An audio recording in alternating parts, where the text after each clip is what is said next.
మరి బీజేపీ ఒక రకమైనటువంటి ఉంది. ఎందుకంటే ఇప్పుడు ఉన్న 5 రాష్ట్రాల్లో మనం కూడా పాగా వేయాలనే ఆలోచనతో చేసి ఉండొచ్చు కదా. బాగా అంటే ఆల్రెడీ సార్ కర్ణాటకలో ఇదివరకు చేశారు వాళ్ళు నెంబర్ ఆఫ్ టైమ్స్. రేపు కూడా కాంగ్రెస్ ఏదైతే ఉంది ఇచ్చిన హామీలు అమలు చేయలేదు. రేపు అక్కడ కాంగ్రెస్ మీద బాగా నెగటివ్ ఉంది. కరప్టివ్ గవర్నమెంట్ అయింది అక్కడ. రేపు మళ్ళీ బీజేపీ స్కోప్ ఉంది.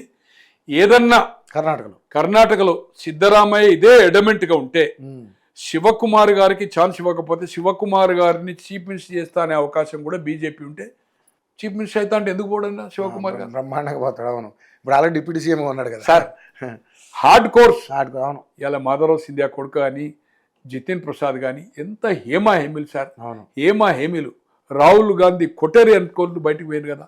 అరుణ్ నెహ్రూ అంటోడు ఇందిరాగాంధీ రాజీవ్ గాంధీ చుట్టం కదా, డిఫాక్టో ప్రైమ్ మినిస్టర్ కదా 84 నుంచి 89 బయటకు పోయిందా లేదా. అరుణ్ నెహ్రూ అరుణ్ ఇంకో అరుణ్ అంటే అని ఉండే is hard core. Arun Jaitley కాదండి, అరుణ్ అతను ఒక ఈ ఆర్కే దేవన్ ఫోతేదార్ లెక్కుండే, చాలా క్లోజ్ ఆయన. అటు హిమాలయాలకు పోయాడు, very close to Rajiv Gandhi. బయటకు వెళ్ళిపోయిందా. తో ఇక్కడ అవన్నీ ఏముండే సార్. ఖచ్చితంగా ఏదైతుందో వాళ్ళకి ఏదైతుందో ఇక్కడ స్థావరమే లేదు. తో ఇక్కడ ఏదో కైవసం చేసుకుంటా అని. తెలంగాణలో బీఆర్ఎస్ ఫెయిల్ అయింది, బీఆర్ఎస్ మీద నమ్మకం. ఇప్పుడు ఫైట్ అవుట్ చేస్తలేరు గ్రూపులు లేక, బీజేపీలో ఐక్యత లేక. కానీ ఈరోజు మాకు ఒక అవకాశం ఇవ్వండి, మేము సామాజిక న్యాయం చేస్తాము, మేము బీసీ ముఖ్యమంత్రి చేస్తామా అని అంటే రేపు రాబోయే రోజుల్లో 17 నుంచి 37% అయింది సార్. 20% పెరిగింది లోక్సభకు. పెరిగిందా లేదా? 39 నుంచి 19కి ఏమో వచ్చింది, 20% దిగింది. ఓవరాల్ గత అసెంబ్లీకి చూసినప్పుడు ఏదైతుందో దాదాపు పార్లమెంటుకు అసెంబ్లీకి గత అంటే 2018 30% దిగింది పార్లమెంట్ ఎలక్షన్కి ఎవరికి, బీఆర్ఎస్. తో ఓటింగ్ ప్యాటర్న్ పెరిగింది, స్ట్రెంత్ పెరిగింది. కేంద్రంలో చూచాయలో మళ్ళీ కాంగ్రెస్ ఏదైతుందో కనుచూపు మేరలో కనబడతలేదు. ఏమొచ్చినా కూడా 147 ఎంతో వచ్చినాయి 2004లో. అంతకంటే ఎక్కువ క్రాస్ అయ్యే అవకాశం కల్పలేదు. బెంగాల్, యూపీ, బీహార్, తమిళనాడు ఈ 4 రాష్ట్రాల్లో కాంగ్రెస్ 5-6 సీట్లు ఎలయన్స్లో ఉంటే తప్పితే పోటీ లేని పరిస్థితిలో ఈ 4 రాష్ట్రాలు లేనప్పుడు 170-180 కాంగ్రెస్ ఎప్పుడు క్రాస్ అవుతుంది. కమ్యూనిస్టులు వీక్ అయిపోయినారు, మాయావతి వీక్ అయిపోయింది. ఉన్నది ఒక అఖిలేష్ మిత్రపక్షం, ఉన్నది డిఎంకే. మమత అనేది ఎక్కడ పోతుందని మనం చెప్పలేము. అట్లే అఖిలేష్ ఎట్లా పోతాడు, అఖిలేష్ అంటే మన ఇదే యాదవ్, ఆయన ఎలా పోతాడో చెప్పలేము. సో అందుకోసం ఏదైతుందో కాంగ్రెస్కు మళ్ళీ బీజేపీకే అవకాశం ఉంది. అక్కడ గవర్నమెంట్ ఉన్నప్పుడే ఇక్కడ జరుగుతుంది కనుక రేపు ఏదైనా ఆల్టర్నేటివ్ అనుకుంటే రేపు అధ్యక్ష పదవి వచ్చిన తర్వాత ఇప్పుడు బీజేపీ పోర్ చేస్తుంది.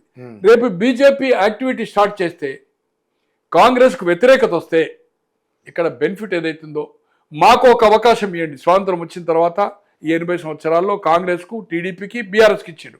మాకు అడిగినప్పుడు ఇక్కడ అవకాశం ఉంది. కర్ణాటకలో అక్కడ ఫెయిల్ అయినప్పుడు అక్కడ ఆల్టర్నేటివ్ వాళ్ళే కనుక ఆల్రెడీ కుమారస్వామి వాళ్ళు కలిసే ఉన్నారు కేంద్ర మంత్రివర్గంలో. అక్కడ నో పార్టీగా సెకండ్ పార్టీ లేదు కనుక అక్కడ ఇక్కడ 2 జాగాలో బీజేపీకి ఉంది తప్పితే తమిళనాడు, కేరళ, ఆంధ్ర అవకాశమే లేదు కనుక వాళ్ళు ఏదో స్థావరము ఇక్కడ ఏదో చేసుకుంటారు. అది రాకపోతే వాళ్ళకి ఏదో ఇబ్బందిగా ఉందనేది ఏం లేదు.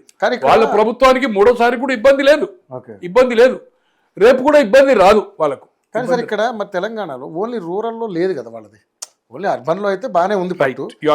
రూరల్లో లేనప్పుడు ఎంత వాళ్ళు చేయగలుగుతారు. ఈ రోజు ఖమ్మం, నల్గొండ అండ్ హైదరాబాద్ సిటీలో 119లో వచ్చే అసెంబ్లీ ఎన్నికల్లో తెలుగుదేశము ఒక 20 నుంచి 25 సీట్లు తీసుకునే అవకాశం ఉంటుంది. పవన్ కళ్యాణ్ 10 నుంచి 15 కూటమిలోనే ఒక 80 స్థానాలు బీజేపీ చేసే అవకాశం ఉంటుంది. 80. ఖమ్మం, నల్గొండ 0 కదా బీజేపీ 0, పక్కా 0. ఎప్పుడు కానీ ఓటు పర్సంటేజ్ లేదు కదా, తెలుగుదేశం విడిచిపెడతారు.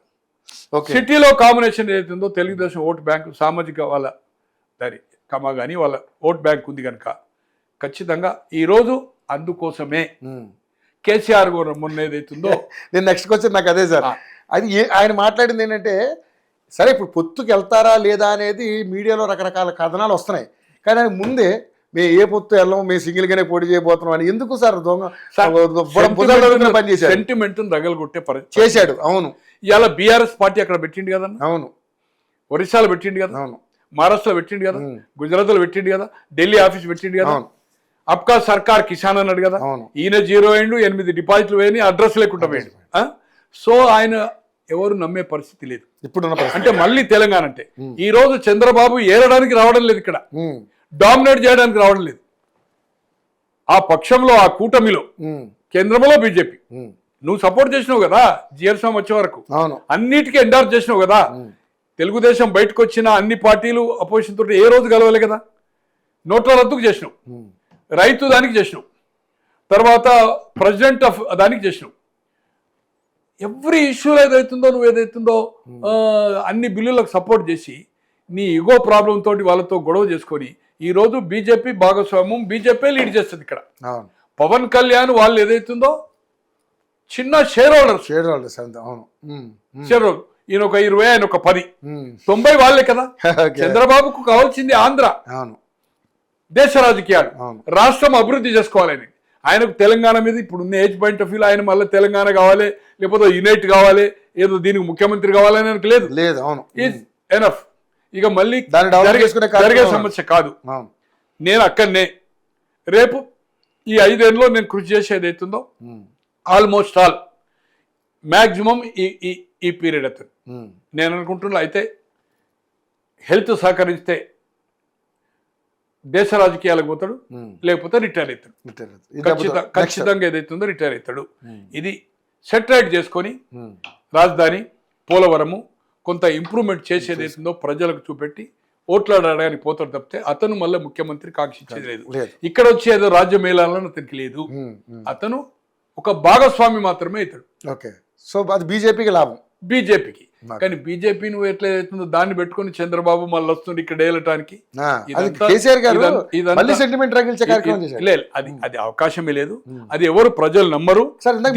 దీనివల్ల అతనికి ఏదైతుందో ఎలాగైతే గత మున్సిపల్ ఎన్నికలు కానీ అసెంబ్లీ ఎన్నికలు సిటీలంతా స్వీప్ చేసిందంటే బికాస్ ఆఫ్ ఆ కమ్యూనిటీ చేసింది కదా సార్. ఆంధ్ర సెటిలర్స్ మొత్తం దాంట్లో కావచ్చు, కాపు కావచ్చు, రాజులు కావచ్చు, మన తూర్పు కాపు కావచ్చు, కమ్మ కావచ్చు, ఎవ్రీబడి సపోర్టెడ్ కదా రెడ్డి కావచ్చు.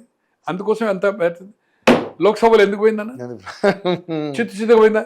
ఈ మాటలతో ఏదైతుందో రేపు మున్సిపల్లో కూడా ఏదైతే చిత్తుగా ఓడిపోతారు హైదరాబాద్. ఎవరు? కేసీఆర్ గారు. అట్లే ఖమ్మం, నల్గొండ కూడా రిజల్ట్ తనకు 0-0 వస్తుంది హైదరాబాద్. కానీ ఇప్పటికిప్పుడు ఎలక్షన్స్ పెడితే మేము బంపర్ మెజార్టీ వాళ్ళు అనడం సార్. మనం ఇదివరకు చెప్పుకున్నాం సార్, ఈ మాటలు ఏదైతుందో చెప్పాలి కదా సార్, చెప్పాలి. దాంట్లో ఏం లేదు.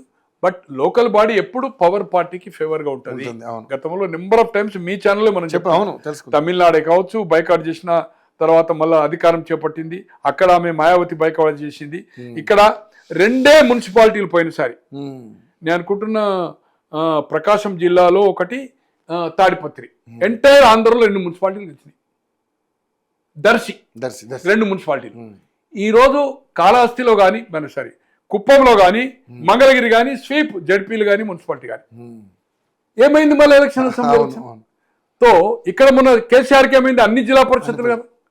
కరీంనగర్ లాంటి వాళ్ళ 50 కార్పొరేటర్లో ఒక్క కార్పొరేటర్ కూడా గెలవలేదు.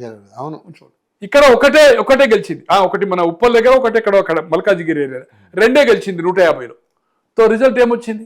తో అందుకోసం మనం దాన్ని ఏదైతుందో బేరో చేసుకోవద్దు. దానికి దీనికి కౌంట్ కాదు. లోకల్ బాడీ ఖచ్చితంగా ఏదైతుందో కాంగ్రెస్ అధికార పక్షం వస్తుంది. టీఆర్ఎస్ ఏదైతుందో ఈ అతని స్టేట్మెంట్స్ తోటి ఈరోజు హైదరాబాద్లో కానీ ఇప్పుడున్న వాళ్ళకే మేయర్ వాళ్ళకే వచ్చింది కదా, ఎక్కువ స్థానాలు వాళ్ళకే వచ్చినాయి కదా మున్సిపల్. తో వచ్చేసారి చాలా ఉంటాయి. అట్లే ఖమ్మం, నల్గొండ పూర్ రిజల్ట్ ఉంటుంది. అసెంబ్లీ ఎలా ఉందో లోకల్ బాడీ కూడా అంతకంటే అధ్వానంగా ఉంటుంది. లోక్సభలో కూడా చిత్తుగా ఓడిపోయారు. Bumper majority. ఇండియాలోనే రఘువీర్ అనుకుంటా 5 లక్షల 6 లక్షలు. అందుకోసం అవుతుందో ఇది చంద్రబాబు గారిని తెలంగాణలో వచ్చేదో రాజకీయం చేయాలని లేదు. కానీ అతని పార్టీని 2 సార్లు పనంగా పెట్టాడు. 2014 తెలంగాణ ఇచ్చిన తర్వాత కూడా 15 లోకసభ స్థానాలు గెలిచినాయి. అభివృద్ధిలో అతని భాగస్వామ్యం ఉంది. స్వయంగా కేటీఆర్ గారే ఒప్పుకున్నాడు. తో ఖచ్చితంగా ఆయన ఏదైతుందో కూటమి పక్షాన్ని ఏదైతుందో పోటీ జరుగుతుంది. రేపు కూటమి కలిసి లోకల్ బాడీ కానీ వచ్చే అసెంబ్లీ ఎన్నికలు పోరాటంకు సిద్ధంగా ఉంటారు. క్యాంపెయిన్ కూడా పవన్ కళ్యాణ్ గారు కానీ, చంద్రబాబు గారు కానీ, లోకేష్ గారు కానీ అందరూ కూడా ఈ కూటమి సపోర్ట్ కోసం వస్తారు. విస్తృతంగా లోకల్ బాడీలో స్టార్ట్ చేసి దాని తర్వాత వీళ్ళ యాక్టివిటీ స్టార్ట్ అవుతుంది. ఈ బీజేపీలో పార్టీ ప్రెసిడెంట్ అయిన తర్వాత ఒక డైరెక్షన్ వచ్చి ఇన్ఛార్జ్ చేంజ్ అయిన శోభ అని చీఫ్ మినిస్టర్ యడ్యూరప్ప ఉండే కదా, ఆమె అతని క్లోజ్ లెఫ్టినెంట్ ఉండే, ఆమె ఇప్పుడు ఇన్ఛార్జ్ వచ్చింది. బాగా అగ్రెసివ్ కర్ణాటక. ఆమె ఏదైతుందో ఇన్ఛార్జ్ వచ్చింది. ఖచ్చితంగా ఏదైతుందో రేపు అధ్యక్ష పదవి ఎన్నికైన తర్వాత వాళ్ళు ప్రజల పక్షాన పోరాటానికి సిద్ధంగా ఉంటారు. యునైట్గా చేయకపోతే ఎవరన్నా పార్టీ క్రమశిక్షణ ఉల్లంఘిస్తే పార్టీ నుంచి వెళ్ళగొట్టడానికి కూడా సిద్ధంగా హైకమాండ్ ఉందనేది నాకుండే సమాచారం.